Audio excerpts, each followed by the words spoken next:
महायुतीचं सरकार आलं, लाडक्या बहिणींचा आशीर्वाद मिळाला, काय सांगाल? उद्या मंत्रिमंडळाचा विस्तार होणार. नवीन सरकारचं पहिलं अधिवेशन नागपूरचं हिवाळी अधिवेशन उद्यापासून चहापानानंतर परवापासून सुरू होत आहे। उद्या मंत्रिमंडळाचा विस्तार देखील आहे।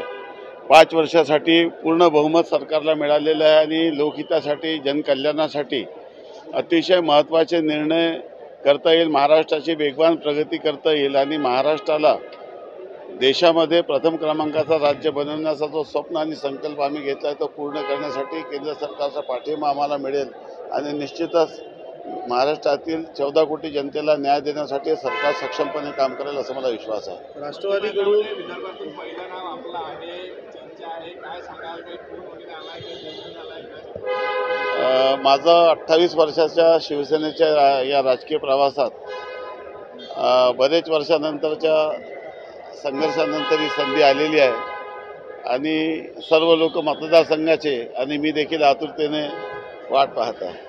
काय फोन आलाय, काय निरोप? अजून या संदर्भामध्ये कुठलाही फोन आलेला नाही आहे, कोणालाच या संदर्भामध्ये फोन आल्याची सूचना नाही आहे।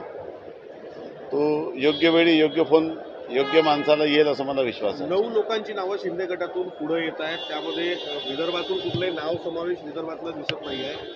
ते आता जी यादीत बाहेर आली नाही त्यात कोणाचं नाव आहे आणि कोणाचं नाही आहे सांगणं योग्य राहणार नाही। यादी जाहीर होईपर्यंत किंवा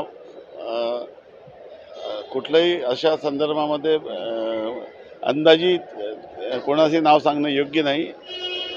माननीय शिंदेसाहेब हे गुणवत्तेवर विभागाचा विचार करून सिनियरिटीचा विचार करून योग्य उचित निर्णय घेतील असं मला विश्वास आहे।